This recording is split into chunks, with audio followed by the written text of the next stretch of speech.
السلام علیکم ورحمت الله وبرکاتو. زه یم تاسو ورو حسن شهید. یو ځل بیا د پښتو ټک یوټیوب چینل نه تاسو په خدمت کې حاضر یم. خو کوم ملګرو چېرته تاسو هم غواړئ چې د خپل موبایل په سایډونو کې دغه رقم زبردست لایټونه جوړ کړئ، بیا چې کله هم تاسو خپل موبایل استعمالوئ نو د هغې په سایډ کې به دغه شان مختلف لاینونه راځي، دا په ډیفرنٹ کلرز کې وي، ډېر زیات زبردست او ډېر زیات د کمال به ښکاري. ټول ملګري به ته حیران وي چې تاسو په خپل موبایل کې دا دومره زبردست سیسټم څنګه کلی دی. نو تاسو څنګه کولی شئ چې دغه رقم سیسټم په خپل موبایل کې وکړئ؟ ډېر زیات په اسانه طریقه باندې تاسو کولی شئ. ویډیو تر اخره پورې وګورئ، سټیپ بای سټیپ په دغه ټوله طریقه باندې تاسو پوهه کوم.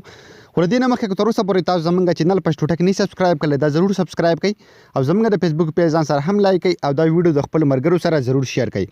که تاسو هم غواړئ چې په خپل موبایل کې دا رقم زبردست لایټونه جوړ کړئ، دا شان په سایډونو کې زبردست لاینونه جوړ کړئ، نو د دې لپاره به تاسو یو اپلیکیشن ډاونلوډ کوئ. سمپل دا اپلیکیشن به تاسو ته چیرته میلاو شي؟ په یوټیوب کې به تاسو ته په ډسکرپشن کې یو لینک میلاو شي، او کوم ملګري چې فیسبوک کې زموږ ویډیو ګوري نو د ویډیو د پاسه یا لاندې به تاسو ته لینک میلاو شي، هم په دغه لینک باندې کلیک واخلئ نو دا اپلیکیشن به تاسو په موبایل کې ډاونلوډ شي. کله چې هم دا اپلیکیشن تاسو په خپل موبایل کې ډاونلوډ کړئ، تاسو انسټال کړئ، نو سمپل دا اپلیکیشن به دغه رقم اوپن کړئ. کله چې تاسو اوپن کړئ ډېر زیات په اسانه طریقه باندې تاسو کولی شئ چې دغه رقم زبردست لاینونه د خپل موبایل په سایډونو کې راولئ، ستاسو موبایل به سره ډېر زیات زبردست بیا ښکاري. نو دا اپلیکیشن چې کله هم تاسو اوپن کو دې باندې ایډونه راځي، نو تاسو دلته دوه اپشن درکړي، وال پیپر دی. که تاسو وال پیپر لګول غواړئ په خپل موبایل په سکرین باندې زبردست تصویران لګول غواړئ، به تاسو دغه اپشن نه لګوئ.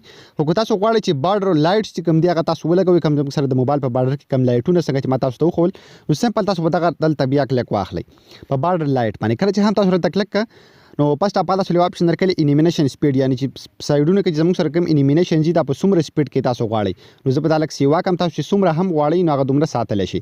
بارډر سایز فار هوم سکرین، یعنی د بارډر کم سایز چې کوم دی هغه څومره تاسو غواړئ، نو دې نه سمپل تاسو دغه لاینونو سایز چې کوم دی غټولی ورکوټی کولی شئ. ورسره بارډر سایز چې کوم دی په لاک سکرین تاسو هم غټولی ورکوټی کولی شئ، تاسو د ځای نه ډېر زیات په اسانه طریقه باندې کولی شئ. تاسو له بل یو اپشن لاندې درکړی نیکسټ، بیا چې کله تاسو هم دلته ټول سیټینګ وکړو نو په نیکسټ باندې به کلیک واخلئ. بیا به تاسو څه وکئ، بیا به یو ځل بیا په نیکسټ باندې کلیک کړئ. تاسو ته ښکاري دلته لاندې بل نیکسټ اپشن تاسو له درکړي.